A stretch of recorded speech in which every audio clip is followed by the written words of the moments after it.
آج ہم سیکھیں گے کہ خدا ہم سے خواب اور رویا میں بات کرتا ہے۔ خدا ہم سے خواب اور رویا میں بات کرتا ہے۔ اعمال کی کتاب میں دیکھیں، اعمال دوسرا باب اور اس کی 16ویں 17ویں اور 18ویں آیت کو ہم پڑھیں گے۔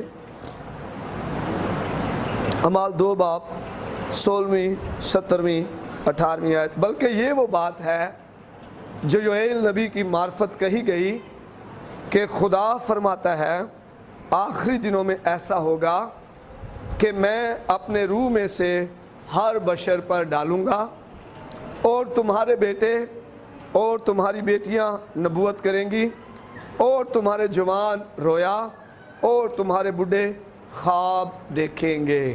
آمین۔ خداوند کے کلام کے پڑھے اور سمجھانے کے وسیلہ سے خدا ہم سب کو برکت دے۔ میرے عزیزو، خواب بہت ضروری ہے۔ خدا خوابوں کے وسیلہ سے کلام کرتا ہے، بات کرتا ہے، اور خدا خوابوں کے ذریعہ سے ظاہر کرتا ہے چیزوں کو۔ خواب بہت ضروری ہے زندگی میں۔ کئی دفعہ خواب جو سارا دن ہم باتیں کر رہے ہوتے ہیں، جو سارا دن ہم کئی دفعہ سوچ رہے ہوتے ہیں، خواب اس کے مطابق بھی آتے ہیں۔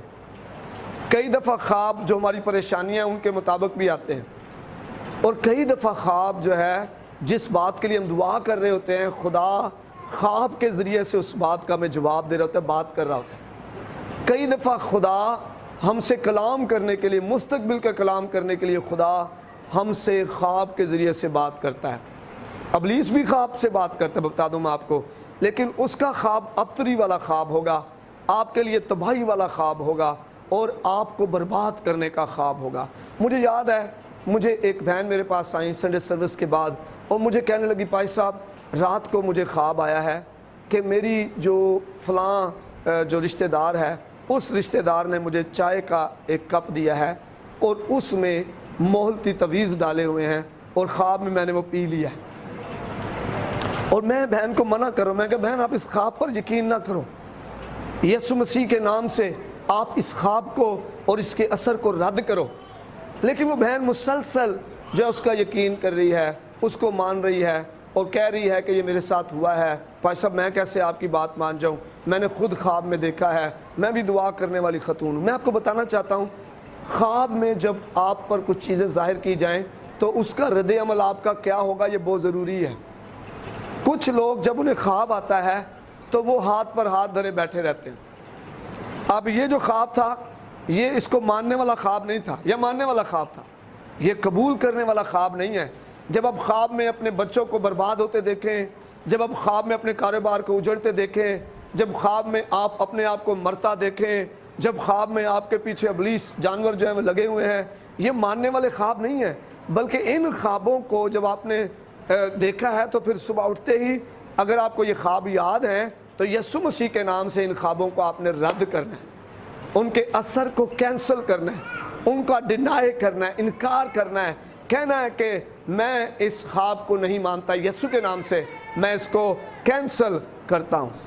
تو خدا کہہ رہا ہے کہ تمہارے جو ہے لوگ وہ خواب بھی دیکھیں گے، جوان تمہارے رویا دیکھیں گے، تمہارے بڈھے خواب دیکھیں گے، یہ دیکھیں گے وہ، لیکن یہ خواب جو ہے خدا مجھے اور آپ کو کیوں دکھا رہا ہے؟ جب ہم پیدائش 15 باب اور اس کی پہلی آیت پڑھتے تو وہاں خدا نے ابراہیم پر ظاہر کیا خواب کے ذریعے سے اپنے آپ کو، خدا ابراہیم پر ظاہر کرا۔ پیدائش 15 باب اور اس کی پہلی آیت، ان باتوں کے بعد خداوند کا کلام رویا میں ابراہیم پر نازل ہوا، اور اس نے فرمایا اے ابراہیم تم مت ڈر، میں تیری سپر اور تیرا بہت بڑا اجر ہوں۔ اب دیکھیں، میں نے کہا کہ خدا ہم سے خواب اور رویا میں کیا کرتا ہے؟ کلام کرتا ہے، باتیں کرتا ہے۔ تو خدا نے کیسے ظاہر کیا اپنے آپ کو ابراہیم پر؟ رویا کے وسیلہ سے۔ رویا میں خدا نے ابراہیم پر اپنا آپ کیا کیا؟ ظاہر کیا۔ خواب اور رویا میں کیا فرق ہے میرے عزیزو؟ خدا دیکھیں 12ویں آیت دیکھیں، جب ہم پڑھتے ہیں دوبارہ سے پیدائش 15 باب اور اس کی 12ویں آیت، یہاں لکھا ہے 12ویں آیت میں، سورج ڈوبتے وقت ابراہیم پر گہری نیند غالب ہوئی، اور دیکھو ایک بڑی ہولناک تاریکی اس پر چھا گئی اور اس نے ابراہم سے کہا یقین جان کہ تیری نسل کے لوگ ایسے ملک میں جو ان کا نہیں پردیسی ہوں گے اور وہاں کے لوگوں کی غلامی کریں گے اور وہ 400 برس تک ان کو دکھ دیں گے۔ اب دیکھیں خدا کیسے رویا کے وسیلہ سے پوری پلاننگ جو ہے، پورا منصوبہ جو ہے وہ ابراہم سے ظاہر کر رہا ہے۔ پہلی آیت سے آپ دیکھیں خدا اس پر ظاہر کر رہا ہے، اور پھر 12ویں 13ویں اور 14ویں آیت بھی ہم نے پڑھی، اور وہاں پر بھی آپ دیکھیں کس طرح خدا اسے آگے بتا رہا ہے۔ پھر جب ہم دیکھتے ہیں خواب اصل میں خدا کے منصوبوں کو ظاہر کرتے ہیں۔ خواب کیا کرتے ہیں؟ خدا کے منصوبوں کو ظاہر کرتے ہیں، اور رویا جو ہے وہ خدا کی فطرت کو ظاہر کرتی ہے۔ میں ایک دن سویا ہوا تھا، آج سے تقریباً 2010-11 کی بات ہے، 10 کی بات ہے یا 11 کے شروع کی بات ہے، اور مجھے ایک خواب آیا۔ اب وہ خواب پہلے تو بڑا شروعاتی بڑا سخت خواب تھا، اور میں ڈر رہا تھا، خواب میں ڈر رہا تھا۔ مجھے آج بھی یاد ہے، میں نے دیکھا کہ میں ایک پہاڑ جو ہے چاروں طرف ہیں، اور میں ایک مشنری کے ساتھ، ایک خادمہ مشنری ہے، اور اس کے ساتھ ایک پجارو ٹائپ پرانا ماڈل جو تھا وہ اس ٹائپ گاڑی میں سفر کر رہا ہوں، آگے ڈرائیور اور آگے لوگ ہیں، پیچھے میں اور مشنری ہیں، ہم بیٹھے ہوئے ہیں اور سفر کر رہے ہیں، اور ایک دم ایک پتھر جو ہے وہ آتا ہے اور وہ اس گاڑی کے چھت پر لگتا ہے۔ وہ چھوٹا پتھر تھا اور اس کا آواز سے ہم ڈر جاتے، میں ایک دم ایسے تھوڑا سا ڈر گیا، اور پھر میں کیا دیکھتا ہوں کہ تھوڑی دیر کے بعد ایک بڑا پتھر، اتنا پتھر آیا۔ اب ظاہری بات اتنے پتھر کا شور کم ہوگا اور اتنے بڑے پتھر کا جو ہے وہ شور بھی زیادہ اور ڈینٹ بھی کیا ہے زیادہ ہوگا، اور جیسے وہ پتھر آیا تو اس پتھر سے ہم زیادہ ڈر گئے، میں ایک دم اور ڈر گیا۔ اور اس کے بعد میں کیا دیکھتا ہوں، ایک بڑا پتھر جو اس گاڑی کے سے بھی بڑا پتھر تھا، وہ اوپر سے ایسے لڑکڑا ایسے جو ہے وہ آ رہا ہے رول کرتا ہوا آ رہا ہے، اور ایک دم گاڑی کے پاس جب آیا تو ہم گاڑی کے فرش کے اوپر لیٹ گئے۔ اتنا ڈر شدید ہو گیا کہ وہ بھی اور میں بھی گاڑی کے فرش کے اوپر لیٹ گئے ہیں اور آنکھیں بند کر لی ہیں ڈر کی حالت میں۔ اور پھر کیا ہوا کہ ایک دم ایک خواب میں دیکھتے ایک دم ہاتھ آیا ہے، اور اس ہاتھ نے اس پتھر کو ایسے روک دیا ہے۔ میں صبح اٹھا، مجھے خواب سارا یاد تھا، میں نے یسوع مسیح کے نام سے دعا کرنا شروع کی، اور میں نے اس سارے جو حملے تھے ان کو رد کرنا شروع کیا۔ ودن فیو منتھس ایک دم اچانک سینیریو چینج ہو گیا، کچھ ہی مہینوں کے اندر جو ہے مجھ پر ایک جھوٹا کیس آ گیا، اور اس کیس کی وجہ سے میں بڑا خوف زد رو رہا ہوں، اور میرے آنسو بہہ رہے ہیں، گھر میں پریشانی، چرچ میں پریشانی، اسکول میں پریشانی، اسٹوڈنٹس بڑے پریشان، اور وہ جو خوف تھا وہ بڑھتا جا رہا تھا۔ مجھے گھر سے بھاگنا پڑا، میں اس شہر کو چھوڑ کے چلا گیا۔ مطلب میں اس خواب کو یاد کر رہا تھا، اور پھر ایک دم مجھے یاد آیا کہ ایک بڑا ہاتھ آیا، اور اس ہاتھ نے اس بڑے پتھر کو کیا کر دیا؟ روک دیا، اور نہ تو وہ پتھر گاڑی پر آ سکا اور نہ ہمیں کچھ کر سکا۔ تو مجھے تسلی ملی کہ خدا کا قدرت والا ہاتھ جب وہ بڑھے گا۔ ودن جیسے وہ کیس ہوا، جیسے وہ جھوٹا کیس ہوا، جیسے وہ معاملات ہوئے، گھر سے بھاگا، پھر کچھ ہی دنوں میں کوئی مہینہ دو کے اندر وہ سارا معاملہ حل ہونا شروع ہو گیا، اور میں واپس اپنے گھر میں آ گیا۔ میں واپس آ گیا۔ خدا میرے عزیزو خواب کے وسیلہ سے ہمارے زندگی میں اپنے منصوبوں کو ظاہر کر رہا ہوتا ہے، اور وہ ہمیں کچھ باتیں بتا رہا ہوتا ہے۔ جب ہم پیدائش 15 باب اور اس کی دوسری آیت پڑھتے ہیں، 15 باب اور اس کی دوسری آیت، پیدائش 15 باب اور اس کی دوسری آیت لکھا ہے، ابراہم نے کہا آئے خداوند خدا تو مجھے کیا دے گا، کیونکہ میں تو بے اولاد جاتا ہوں اور میرے گھر کا مختار دمشقی الیزر ہے۔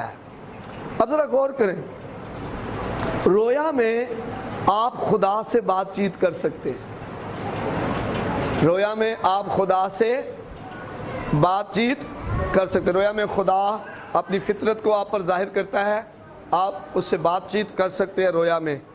اور پھر جب ہم پیدائش 20 باب اس کی 3 سے 7ویں آیت پڑھتے ہیں تو وہاں پر ابھی ملک کے بارے میں ذکر ہے۔ پیدائش 20 باب اور اس کی ہم پڑھتے ہیں 3 آیت سے 7ویں آیت تک، لکھا ہے لیکن رات کو خدا ابھی ملک کے پاس خواب میں آیا۔ کس میں آیا؟ خواب میں آیا، اور اس سے کہا کہ دیکھ تو اس عورت کے سبب سے جسے تو نے لیا ہے ہلاک ہوگا، کیونکہ وہ شوہر والی ہے، پر ابھی ملک نے اس سے صحبت نہیں کی تھی۔ سو اس نے کہا اے خداوند کیا تو صادق قوم کو بھی مارے گا؟ کیا اس نے خود مجھ سے نہیں کہا کہ یہ میری بہن ہے؟ اور وہ آپ بھی یہی کہتی تھی کہ میرا بھائی ہے، میں نے تو اپنے سچے دل اور پاکیزہ ہاتھوں سے یہ کیا ہے۔ اور خدا نے اسے خواب میں کہا، ہاں میں جانتا ہوں کہ تو نے اپنے سچے دل سے یہ کیا، اور میں نے بھی تجھے روکا کہ تو میرا گناہ نہ کرے، اس لیے میں نے تجھے اس کو چھونے نہ دیا۔ اب تو اس مرد کی بیوی کو واپس کر دے، کیونکہ وہ نبی ہے اور وہ تیرے لیے دعا کرے گا اور تو جیتا رہے گا، پر اگر تو اسے واپس نہ کرے تو جان لے کہ تو بھی اور جتنے تیرے ہیں سب ضرور ہلاک ہوں گے۔ اب ابھی ملک کے پاس خدا خواب میں آیا اور رویا میں آیا۔ اب ضروری نہیں کہ آپ جب خواب دیکھیں رویا دیکھیں تو آپ سوئے ہوئے ہی ہوں۔ کئی دفعہ بائبل مقدس میں دانیل کی کتاب میں لکھا ہے اور میں مردہ سا ہو کے گر گیا، مکاشوں میں لکھا ہے اور میں خدا کے حضور مردہ سا ہو کے گر گیا۔ مطلب جب بھی خدا نے اپنے مکاشفات کو ظاہر کرنے کے لیے، خدا نے اپنی فطرت قدرت کو ظاہر کرنے کے لیے رویا میں ظاہر ہوا، تو خدا جو ہے وہ لوگ سوئے نہیں تھے۔ ضروری نہیں کہ آپ سوئے ہی ہوں تو پھر ہی خدا جو ہے وہ رویا میں آپ پر ظاہر ہوگا، لیکن خواب میں آپ سوئے ہوتے ہیں اور پھر آپ کو یہ خواب آتا ہے۔ اب خدا یہاں پر کیا کرتا ہے؟ ابھی ملک کے لیے منصوبہ ظاہر کر رہا ہے۔ خدا ابھی ملک کے لیے منصوبہ ظاہر کر رہا ہے اور ابھی ملک کے ذریعے ابھی ملک کو ہی منصوبہ بتا رہا ہے خدا کہ اگر تو یہ کرے گا تو یہ ہوگا، اگر تو یہ نہیں کرے گا تو پھر یہ ہوگا۔ مطلب خدا اس کے اوپر ساری بات کو ظاہر کر رہا ہے۔ تو خدا خواب اور رویا میں ہم سے باتیں کرتا ہے، ہم پر اپنے منصوبے ظاہر کرتا ہے، ہمیں بتاتا ہے آنے والے دنوں میں کیا ہونے کو ہے۔ تو میں بتا رہا تھا آپ کو کہ اس بہن نے مجھے کہا کہ وہ جو چائے مجھے پلائی گئی ہے اور اس چائے میں جو ہے تعویذ ہے، میں نے کہا نہیں ایسا نہیں ہے، اور اس بہن نے انکار نہیں کیا، اس خواب کو رد نہیں کیا بلکہ اس کو مان لیا۔ اور کیا ہوا پتہ ہے؟ ودن 1 or 2 weeks وہ بہن واقعی اسی اثر میں دنیا سے چلی گئی۔ ضرور ہے کہ میں اور آپ خدا میں بالغ بنے، کلام میں بالغ بنے۔ ایک چھوٹا بچہ جسمانی طور پہ جو نابالغ ہے وہ اس طرح جو ہے وہ کام نہیں کر سکتا، فیصلے نہیں لے سکتا جس طرح ایک بالغ شخص لے سکتا ہے۔ اسی طرح جو شخص کلام میں نابالغ ہے وہ اس طرح ابلیس کے سامنے فیصلے نہیں لے سکتا۔ آج اگر میں اور آپ کلام میں بالغ بنیں گے، کلام میں میچور ہو جائیں گے، کلام کو اور جانیں گے، تو ہمیں ابلیس کے جو منصوبے ہیں اس کے ہیلے بہانے واضح طور پہ سمجھ آئیں گے اور ہم ان کا مقابلہ کر سکیں گے اور ہم ان کو رد کر سکیں گے۔ اس لیے ضرور ہے کہ ہم اس بات کو سمجھیں۔ پہلا سلاطین 3 باب اور اس کی 6 آیت پڑھتے ہیں۔ سلیمان کے بارے میں یہاں ہمیں ملتا ہے۔ پہلا سلاطین 3 باب اور اس کی 6 آیت۔ سلیمان نے کہا، تو نے اپنے خادم میرے باپ داؤد پر بڑا احسان کیا، اس لیے کہ وہ تیرے حضور راستی اور صداقت اور تیرے ساتھ سیدھے دل سے چلتا رہا، اور تو نے اس کے واسطے یہ بڑا احسان رکھ چھوڑا تھا کہ تو نے اسے ایک بیٹا عنایت کیا جو اس کے تخت پر بیٹھے جیسا آج کے دن ہے۔ اب یہاں پر کیا ہو رہا ہے؟ خدا سلیمان سے بھی باتیں کر رہا ہے۔ خدا نے اپنا آپ ظاہر کیا سلیمان پر۔ جب آپ آگے پڑھتے ہیں، اوپر سے پڑھتے ہیں تو آپ کو پتہ چلتا ہے 5ویں آیت میں، جبعون میں خداوند رات کے وقت سلیمان کو خواب میں دکھائی دیا اور خدا نے کہا مانگ میں تجھے کیا دوں۔ خدا نے کہا مانگ میں تجھے کیا دوں۔ تو خدا ہم سے باتیں کرتا ہے، خدا کلام کے وسیلہ سے، خواب اور رویا کے وسیلہ سے ہم سے بات چیت کرتا ہے، ہم پر منصوبے اپنے ظاہر کرتا ہے، ہمیں اپنے منصوبے بتاتا ہے، اور آنے والے دنوں کے بارے میں بھی خدا خواب اور رویا کے وسیلہ سے ہم پر ظاہر کرتا ہے۔ ایوب 33 باب اور اس کی 12ویں 13ویں اور 14ویں 15ویں آیت میں خدا کا بندہ کہہ رہا ہے کہ خدا حالات کے ذریعے سے بھی بات چیت کرتا ہے۔ خدا جو ہے حالات کے ذریعہ سے بھی بات چیت کرتا ہے۔ کئی دفعہ ہم حالات کو جو ہے نا سمجھتے ہیں کہ جناب یہ ایسے ہی ہیں۔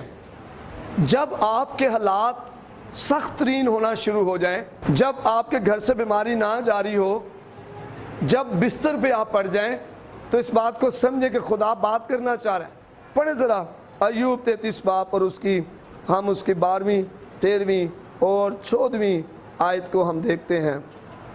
لکھا ہے دیکھ میں تجھے جواب دیتا ہوں، اس بات میں تو حق پر نہیں، کیونکہ خدا انسان سے بڑا ہے۔ 13ویں آیت، تو کیوں اسے جھگڑتا ہے؟ کیونکہ وہ اپنی باتوں میں کسی کا حساب نہیں دیتا، کیونکہ خدا ایک بار بولتا ہے بلکہ 2 بار، خواہ انسان اس کا خیال نہ کرے۔ خواب میں رات کو رویا میں جب لوگوں کو گہری نیند آتی ہے اور بستر پر سوتے وقت، دیکھیں خدا بول رہا ہے، خدا ایک بار کلام کر رہا ہے بلکہ خدا دوسری بار کیا کر رہا ہے؟ کلام کر رہا ہے۔ خدا ایک بار کلام کر رہا ہے بلکہ خدا کیا کر رہا ہے؟ دوسری بار کلام کرتا ہے، اور پھر تیسری بار کہاں کلام کر رہا ہے؟ کئی دفعہ خدا بستر پہ ڈال دیتا ہے، اور اس وقت ہمارے پاس ٹائم ہوتا ہے، ہم نہ ہل سکتے ہیں نہ جا سکتے ہیں۔ آگے پڑھیں گے تو آپ دیکھیں گے ہمیں بھوک نہیں لگتی ہوتی، ہم جناب کھانا کھانے کو دل نہیں کرتا، کہیں جانے کو دل نہیں کرتا، کچھ کرنے کو دل نہیں کرتا، اور پھر بھی لوگ جو ہیں بات سن نہیں رہے ہوتے خدا کی، پھر بھی اس خدا کی سننے کی بجائے وہ کسی اور طرف لگے۔ خدا حالات کے ذریعے بات کرتا ہے، اگر ہم توجہ نہیں دیتے خدا ایک بار بولتا ہے، خدا 2 بار بولتا ہے، اور اگر پھر بھی ہم توجہ نہیں دیتے تو خدا کیا کرتا ہے؟ حالات کے ذریعے سے بات کرتا ہے۔ کہیں خدا مجھ سے بات کرنا چاہتا ہے، اونچی کہیں خدا مجھ سے بات کرنا چاہتا ہے۔ اب ایک بات میں آپ کو بتا دوں، خدا چلا چلا کر باتیں نہیں کرے گا، خدا آپ سے اونچی آواز میں مخاطب نہیں ہوگا کہ بھائی وہ اونچی اونچی چلائے پھر ہی میں خدا کی سنوں گا۔ خدا جو ہے وہ تلوار کے ذریعے سے بھی بات نہیں کرے گا کہ تلوار لے کے فرشتہ کھلو جائے کہ جناب وہ جیسے نبی کے ساتھ ہوا تھا خدا جو ہے جب آپ سے بات کرے گا، آپ شاید سو رہے ہوں گے جب خدا آپ سے بات کرے گا، صبح سویرے آپ سے بات کرے گا تاکہ آپ کو خواب یہ ہے یاد رہے، خواب دکھائے گا تاکہ خواب یاد رہے، خدا آپ سے بات کرے گا۔ جو خواب رنگین خواب ہو، جس کو آپ کو بالکل یاد ہو، جیسے میں نے اپنا خواب بتایا کس طرح مجھے یاد ہے، پتھر کیسے تھے، علاقہ کیسا تھا، گاڑی کون سی تھی، میرے ساتھ کون تھا، مجھے سب یاد ہے۔ تو جب ایسے خواب آپ کو ہیں تو سمجھیں خدا آپ پر کسی منصوبے کو ظاہر کر رہا ہے جو آپ کے لیے بنایا گیا ہے، اور آپ کو اس کے لیے کھڑے ہونے کی ضرورت ہے، آپ کو اس کے لیے دعائیں کرنے کی ضرورت ہے۔ میں کئی دفعہ میں اور آپ جو ہے نا، جب خدا ہم سے خواب سے بات کرتا ہے، کلام کے ذریعے، رویا کے ذریعے سے بات کرتا ہے تو ہم سست ہو جاتے ہیں، اور خدا پھر بعد میں کہتا ہے، جب فرض کرو آپ نے اپنے بچے کو بتا دیا یا تو باہر نہ جائیں، باہر فلاں کام میں تو نہ جائے، بچہ پھر بھی چلا جائے اور وہ پھر اس میں پھنس جائے، اور پھر آپ کہتے ہیں نا کہ یار میں نے تجھے بتایا بھی تھا لیکن تو نے میری بات سنی نہیں۔ اس طرح خدا ہم پر ظاہر کرتا ہے کچھ باتوں کو کہ میرا بیٹا میری بیٹی جو ہے اس میں سے نکل جائے، وہ کوئی بندوبست کر لے، وہ دعا کرے، وہ ان چیزوں کو رد کرے تاکہ وہ اس میں سے نکل جائے، اور جب ہم اس میں سے نکلیں گے تو پھر ہی ہم آگے بڑھ پائیں گے۔ لیکن اگر ہم سست ہو جائیں، ہم ان خوابوں کو ہنس ہنس کے بتائیں لیکن ان کے لیے دعا نہ کریں، خدا سے مدد نہ مانگیں، تو کیا ہم اس میں سے نکل پائیں گے؟ بلکہ جب وہ ہم پر ہو جائے گا نا، پھر ہمیں سمجھ آئے گی یار خدا تو میں نے دسیا سی، خدا نے تو خواب کے وسیلہ سے مجھ پر ظاہر کیا تھا لیکن میں نے اسے سنجیدگی سے لیا نہیں، میں نے دعا نہیں کی، میں نے خدا سے مدد نہیں مانگی، میں نے اس خواب کو، اس منصوبوں کو رد نہیں کیا، اور پھر آپ پریشان ہوں گے۔ تو خدا کیسے بات کرتا ہے؟ خدا کلام کے وسیلہ سے بات کرتا ہے۔ آج میرا ایمان ہے خدا آپ میں سے کئیوں سے بولا، آپ کو یاد آ رہا ہوگا کہ ہاں یار مجھے خواب آتے تھے اور میں نے ان خوابوں کو ایسے ہی سمجھا، مجھے یار وہ خدا حالات کے وسیلہ سے سکھا رہا تھا کہ میں حالات میں بھی خدا کے حضور واپس نہیں آیا اور نہ سیکھا میں نے۔ خدا گیتوں کے وسیلہ سے کلام کرتا ہے۔ میں ایک دن یہاں گیت گا رہا تھا، اکیلا ہی تھا، کسی جگہ پہ تھا شاید میں عبادت میں، اور گیت تھا تیرے روح سے تیرے روح سے، اور اندر میں بڑا ڈپریس تھا، اس کووڈ-19 کی وجہ سے میں بڑا ڈپریس تھا اندر، اور ایک دن جب میں گیت گا رہا تھا تو ایک دم رول کس نے مجھے اتنی شادمانی دی، یقین مانے میرا دل کر رہا تھا میں ہنس ہنس کر اور ناچ ناچ کر یہ گیت گاؤں، کیونکہ خدا نے مجھ سے کلام کیا تھا کہ یہ جو بڑا پہاڑ ہے یہ میرے رلقدس کی قدرت سے میدان ہو جائے گا، آمین۔ اور وہ حالات بالکل صحیح ہو گئے، درست ہو گئے، بندھن ٹوٹ گئے، اور مکمل طور پہ خدا نے بڑا فضل کیا، آمین۔ کوئی شخص جو ہے وہ آ کر آپ سے بات کر سکتا ہے، کوئی بات بتائے آپ کو اور آپ کو بتائے کہ جناب یہ بات ہے، تو آپ اس کو بھی سمجھے کہ یہ بات مجھ سے جو کی جا رہی ہے شاید خدا نے اس شخص کو میرے لیے بھیجا ہے۔ اور پھر نمبر 4، حالات کے ذریعہ سے خدا ہم سے بات کرتا ہے۔ کس کے ذریعہ سے؟ حالات کے ذریعہ سے خدا ہم سے بات کرتا ہے۔